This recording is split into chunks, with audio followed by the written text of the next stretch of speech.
December 2025. Midtown Manhattan. A building that has seen 1,000 confrontations and 1,000,000 tears. But nothing like what is about to happen inside. Joy Behar has been on television for 28 years. She has survived co-host feuds, political firestorms, on-air walk-offs, and more cancelled guests than she can count. She has built a career on being the sharpest knife in the room, the one who asks the question nobody else will, the one who lands the joke everyone else is too afraid to tell. She believed, truly believed, that she was untouchable. That the desk protected her. That the microphone gave her immunity. That no guest, no matter how famous, no matter how beloved, would ever dare to fight back on her territory. She was wrong. Because Dolly Parton walked through those doors knowing something Joy Behar didn't. She knew Joy's real story. Not the polished version. Not the talk show host version. The real one. The 40 years of rejection. The comedy clubs where nobody laughed. The auditions she never got. The career that died before it was ever born. And when she finally said it, when she finally laid Joy Behar's entire life out on that glass desk like evidence in a trial, for words ended a 28-year reign. This is the story of what happened. Every minute. Every word. Every silence. And everything that led to the moment that broke The View forever. Before The View existed, before Barbara Walters had even conceived of a panel of women debating the news, before the multi-million-dollar contracts and the book deals and the whoopee, what do you think? Joy Behar was just another face in the crowd. A face trying to get noticed. A face that, more often than not, wasn't. She started performing stand-up in the late 1970s, working the same New York circuit that produced Jerry Seinfeld, Richard Lewis, Gilbert Gottfried, and eventually a wave of comedians who would go on to define American humor for a generation. The clubs had names like Catch a Rising Star, The Improved, The Comic Strip. They were proving grounds. Every night, another audition. Every set, another chance. Some comedians took off immediately. Seinfeld was headlining within 2 years. Roseanne Barr went from open mic to Carson to her own sitcom in what felt like a single breath. Ellen DeGeneres became the first female comedian invited to sit on Johnny Carson's couch after her set, the holy grail of stand-up success. Joy watched all of it happen. From the back of the room. From the green room. From the sidewalk outside venues where her name wasn't on the marquee. She watched her peers get famous while she stayed, almost. Almost good enough. Almost funny enough. Almost ready. For nearly 15 years, this was Joy Behar's life. Auditions that didn't lead to callbacks. Callbacks that didn't lead to bookings. Bookings that didn't lead to anything bigger. She did morning radio. She took bit parts on sitcoms you don't remember, guest spots where she played sarcastic woman 3 and delivered 2 lines before disappearing forever. By the early 1990s, Joy was in her early 50s and her comedy career was effectively over. She hadn't made it. She'd spent her prime years chasing a dream that kept moving further away. And here's what happens to people who spend decades failing at something changes inside them. Either they become humble, or they become hard. Either they learn grace, or they learn resentment. Joy Behar learned resentment. And then, in 1997, Barbara Walters called. Not because Joy was the funniest comic in New York. Not because she was the most talented. But because she was sharp. Because she could argue. Because she could turn every conversation into a confrontation, and Barbara knew that confrontation was good television. The View wasn't Joy's dream. It was her escape route. The exit door from a career that had never opened for her. And instead of being grateful, instead of treating it as a second chance, Joy treated it as revenge. Revenge on every audience that hadn't laughed. Revenge on every producer who hadn't cast her. Revenge on every successful woman who had what she couldn't get. For 28 years, Joy Behar sat behind that desk and did to others what the comedy world had done to her. She rejected them. She dismissed them. She made them feel small. And nobody ever made her answer for it. Until Dolly Parton walked through the door. To understand what happened on that December morning, you have to understand something fundamental about Dolly Parton. She has spent her entire life being underestimated. She grew up in a one-room cabin in Locust Ridge, Tennessee, the fourth of 12 children. Her father was illiterate. Her mother was overwhelmed. The family was so poor that Dolly's father paid the doctor who delivered her with a sack of cornmeal. That's not a metaphor. That's not an exaggeration. That is the literal, documented truth of Dolly Parton's entry into this world. She arrived in Nashville the day after her high school graduation. No money. No connections. Nothing but a voice that could break your heart and a mind sharp enough to build an empire. Within 5 years, she was writing hits for other artists. Within 10, she was a star. Within 20, she was a brand. Within 40, she was a legend. And throughout every single phase of that ascent, people underestimated her. They looked at the hair and missed the brain. They looked at the sequins and missed the strategy. They looked at the smile and missed the steel. Dolly Parton has been underestimated by record executives, by movie producers, by interviews, by critics, by an entire industry that has never quite been able to reconcile the image with the intellect. She learned, over decades, to let people underestimate her. Because when people underestimate you, they reveal themselves. They stop guarding their words. They stop hiding their intentions. They show you exactly who they are, and then they're surprised when you already knew. By December 2025, Dolly Parton had a net worth estimated at over $600 million. She had written over 3,000 songs. She had sold more than 100 million records worldwide. She employed thousands of people across her business empire. She had given away over 200 million books to children through her Imagination Library. She had funded vaccine research. She had rebuilt communities after natural disasters. And she was being asked to appear on a daytime talk show to promote a holiday album, sitting across from a woman whose greatest professional achievement was outlasting her co-hosts. The invitation looked routine. A 10-minute segment. For all 5 questions. A plug for the album. Smile for the cameras and leave. But Dolly knew better. She had watched The View for years. She had seen the ambush interviews. She had seen Joy Behar take guests apart, especially women. Especially successful women. Especially successful women who didn't fit Joy's narrow definition of what a woman should be.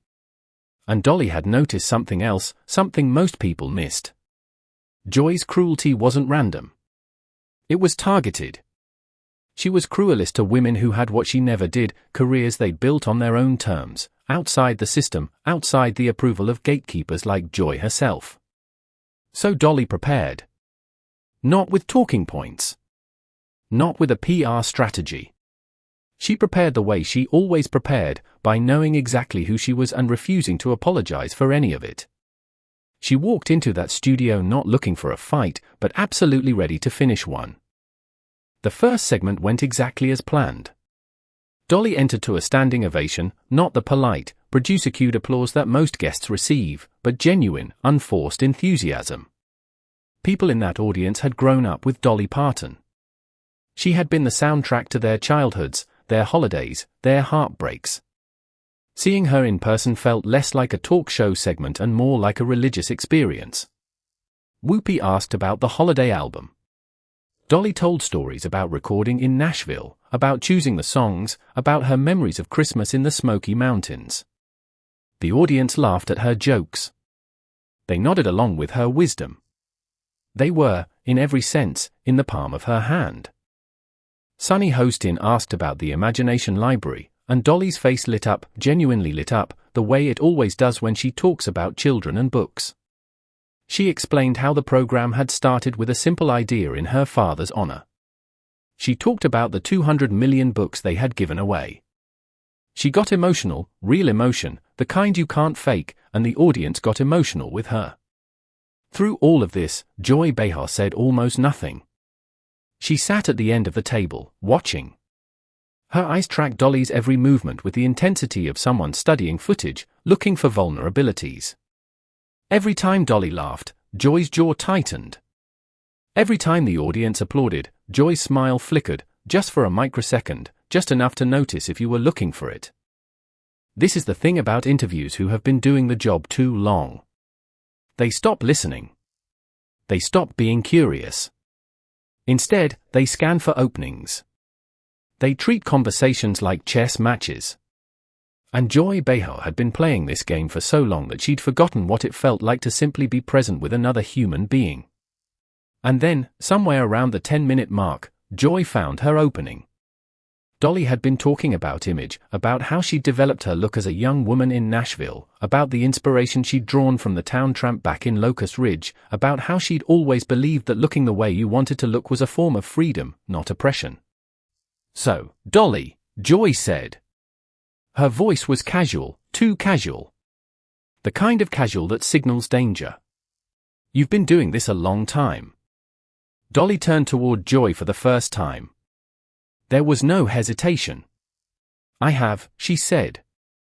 60 years, come January." 60 years, Joy repeated. She let the number hang in the air. Different eras. Different audiences. Different expectations of what a woman in entertainment should be. She paused, that calculated pause she'd mastered over nearly 3 decades.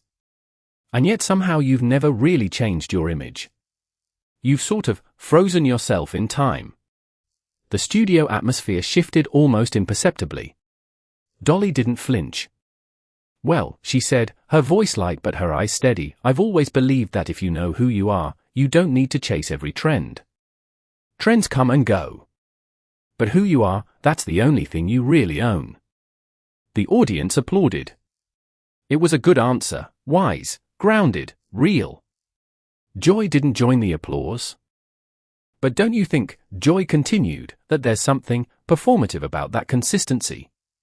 I mean, the hair, the sparkles, the exaggerated femininity. The whole package. Some people might look at it and say it's a little outdated. Maybe even a caricature. A costume you put on so you don't have to reveal anything real." The question wasn't a question. It was an attack dressed in question marks. Joy wasn't asking Dolly about her image, she was telling Dolly that her image was fake.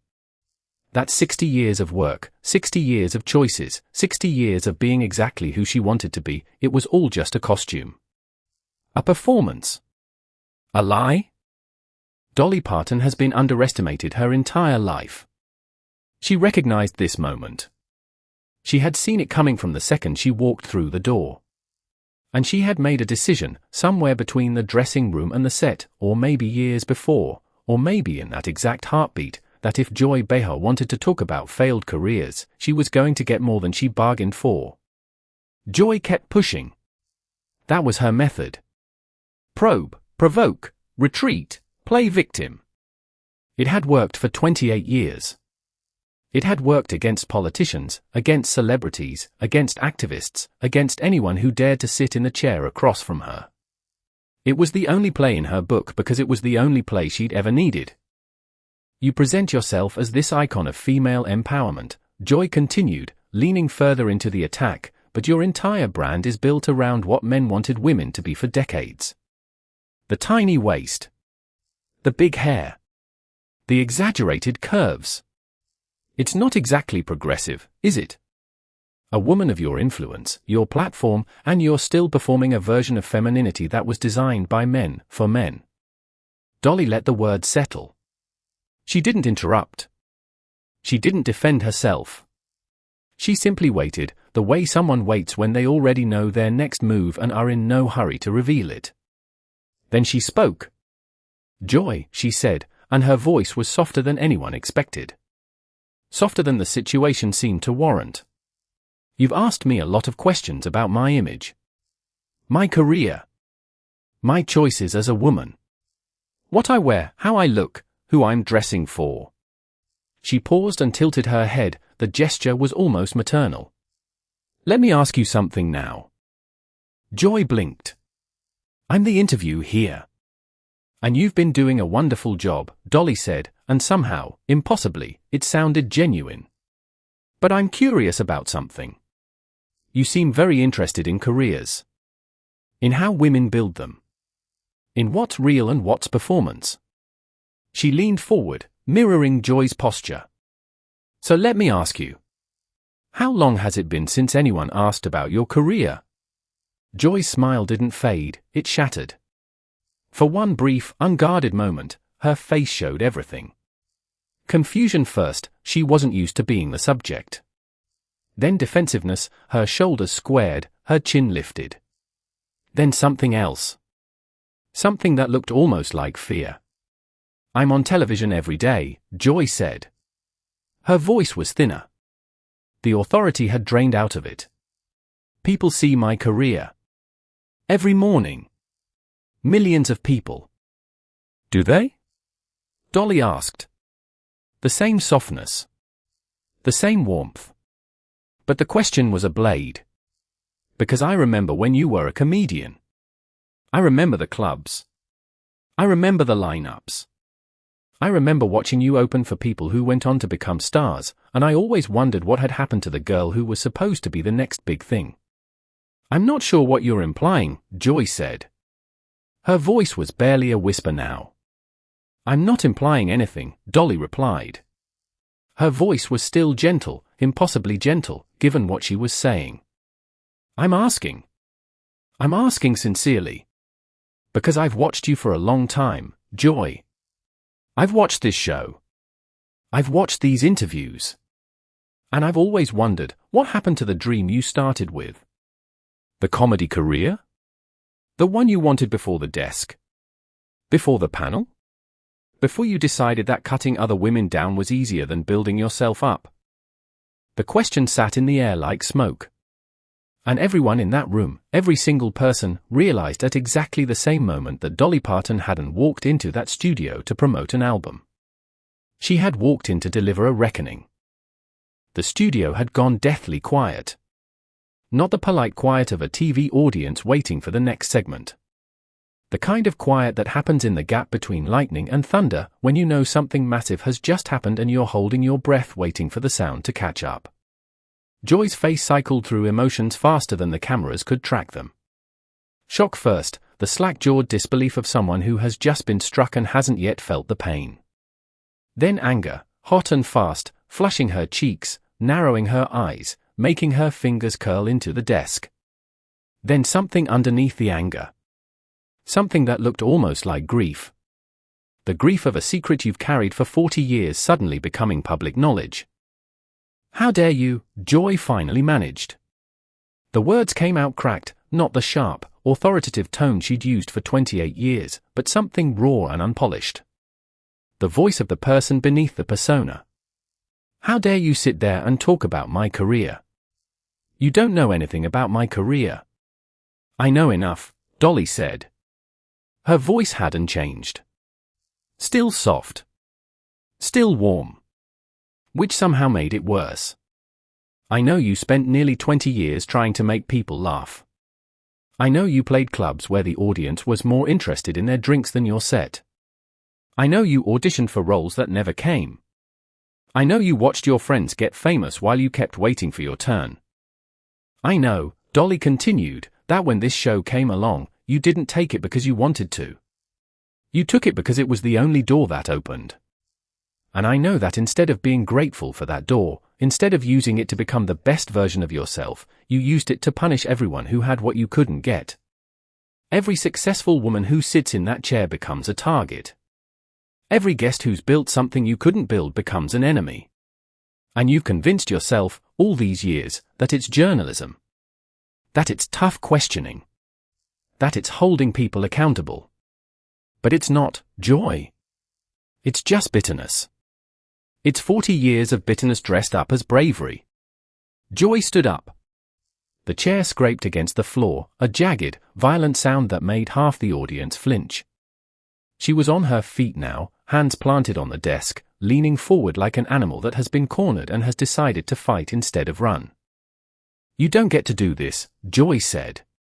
Not shouting, she didn't have the breath for shouting. But her voice was shaking, vibrating with the effort of holding it together. You don't get to walk in here with your fake modesty and your sequins and your billion-dollar brand and pretend you're some kind of saint. You're a product. You're a carefully constructed image. You're a lie wrapped in glitter, and everyone in this room has been too afraid to say it. Everyone. Because you've made it impossible to criticize you without looking like the bad guy. Dolly looked up at Joy. She didn't stand. She didn't match the energy.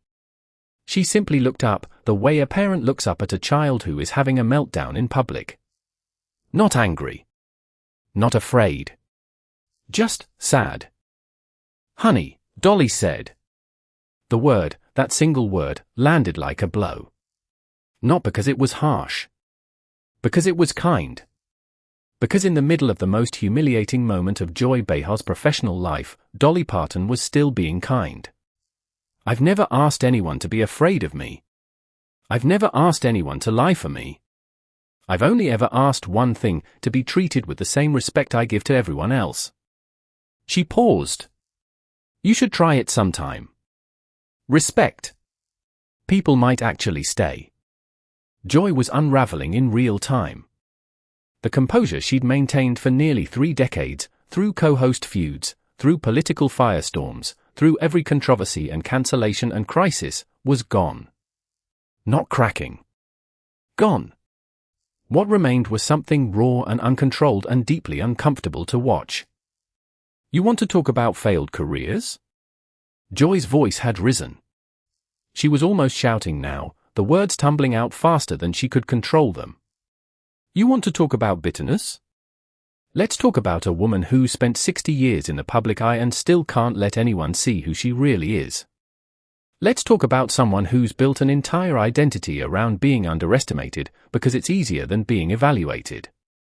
It's easier than being judged on your actual merits. It's easier than admitting that maybe, underneath all the sparkle, there's nothing there. Dolly sat perfectly still. When Joy finally ran out of words, out of breath, out of ammunition, Dolly spoke. And her voice was quieter than ever. So quiet that the audio team had to boost her microphone in real time.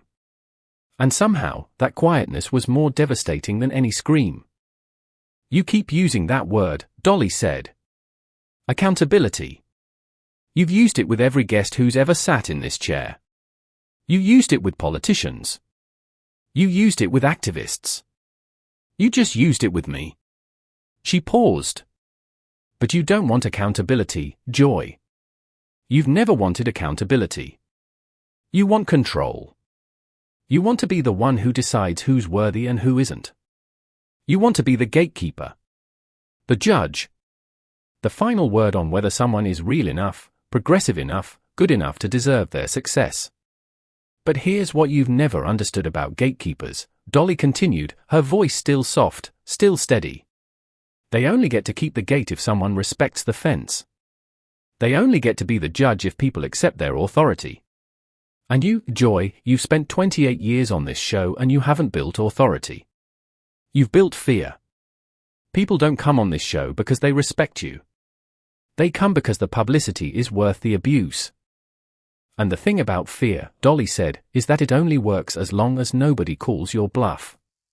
Nobody has ever sat in this chair and told you the truth about yourself. So let me be the first. You're not a journalist, Joy. You're not a truth teller. You're a bully. You've always been a bully. Since the comedy clubs. Since the failed auditions. Since the moment you realized you weren't going to be a star and decided the next best thing was making stars feel small. Joy tried to respond. Her mouth formed words, but her voice had abandoned her.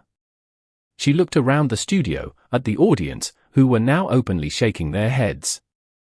At Whoopi, who was studying the desk like it contained the secrets of the universe. At the cameras, still rolling, still broadcasting every agonizing second to millions of living rooms across America. And then Dolly Parton stood up. Slowly. Deliberately.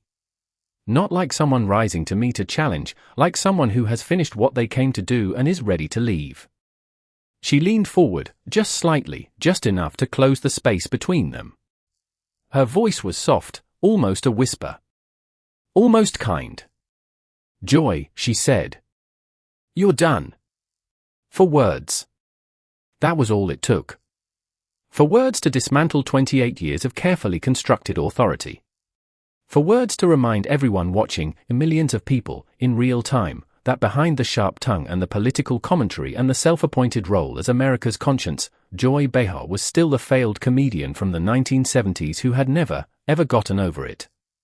The silence in the studio lasted an eternity. In reality, it was probably 10 seconds. 15 at most. But time doesn't move the same way during a public execution. Every heartbeat stretched. Every breath felt like a minute. Whoopi cut to commercial. Not smoothly, there was no smooth way to do it. She just said "we'll be right back" in a voice that didn't sound like her own, and the floor director signaled, and the red light on the camera blinked off, and everyone in the studio exhaled at the same time like they'd been holding their breath since the moment Dolly said Joy's name. "This is my show," Joy whispered. It was barely audible, the kind of thing you say to yourself, not to anyone else. "This is my show." Dolly, already unclipping her microphone. Her movements are unhurried, deliberate. She's not fleeing. She's simply done. A stage manager rushes over Ms. Parton. "I'm so sorry, we didn't expect," and Dolly just smiles, that same impossible smile, and says, "It's all right, honey. These things happen." Dolly looked at Joy one last time. Not with triumph. Not with satisfaction. With something closer to recognition, the recognition of someone who has been underestimated her entire life, looking at someone who has spent her entire life underestimating others. "No, honey," Dolly said quietly. It was past tense. She turned to Whoopi. "Thank you for having me." The same words she'd used when she arrived. The same warmth. The same grace. As if nothing had happened. As if she hadn't just dismantled a 28-year career in less than 20 minutes. And then Dolly Parton walked off the set. No storming. No door slamming. No dramatic exit. Just a woman who knew exactly who she was, walking away from a woman who had just discovered in front of millions of people that she didn't know herself at all. The segment never made it to YouTube officially. ABC pulled the full footage within hours. But the clips were already everywhere. Twitter. TikTok. Reddit. The clip of "You're Done" had 17 million views before the sun went down. Here's why this moment resonates far beyond one talk show, one host, one confrontation. Joy Behar isn't just a person. She's a type. She represents a specific way of moving through the world that has become normalized in our culture, the idea that cruelty is cleverness, that tearing people down is the same as being honest, that the loudest voice in the room must be the most important one. This is the currency of modern media. Outrage. Conflict. The hot take. The dunk. The viral clip of someone being humiliated. Joy Behar didn't invent this style, but she perfected it. She proved, over 28 years, that you could build an entire career out of being the person who asks the question nobody else will ask, not because the question needs asking, but because asking it makes you look brave. Dolly Parton has spent 60 years proving a different thesis. That kindness is not weakness. That grace is not naivety. That you can be powerful without being cruel. She has built an empire, musical, business, philanthropic, not by attacking but by lifting. Not by tearing down but by building up. Not by being the loudest but by being the most real. And when the moment came when she was finally forced to draw the line, she didn't scream. She didn't insult. She didn't fight fire with fire. She simply told the truth. Quietly. Steadily. Without cruelty. Without anger. Just the truth. That's the difference between a career built on substance and a career built on attitude. One lasts. The other doesn't. One leaves a legacy. The other leaves a highlight reel. One changes lives. The other just generates clicks. Dolly Parton walked into that studio expecting to promote a Christmas album. She walked out having delivered the most devastating verbal takedown in daytime television history without ever raising her voice, without ever losing her composure, without ever becoming the thing she was fighting against. And that's the lesson. That's the whole lesson. You don't win by becoming your enemy. You win by being so completely, unshakably yourself that your enemy has nowhere to stand. The question we leave you with and we genuinely want to know is this: was Dolly too harsh? Did Joy Behar finally get exactly what she'd been dishing out for 28 years? Or was there a moment where Dolly could have pulled back and chose not to? Drop your answer in the comments. Every single comment gets read. We want to hear both sides. And if you believe like we do that kindness isn't weakness, that the real ones always win in the end, and that every bully eventually meets their match, smash that like button, subscribe to Rupture, and hit the bell. Turn on notifications. We bring you the moments that matter every single day. We'll see you in the next one.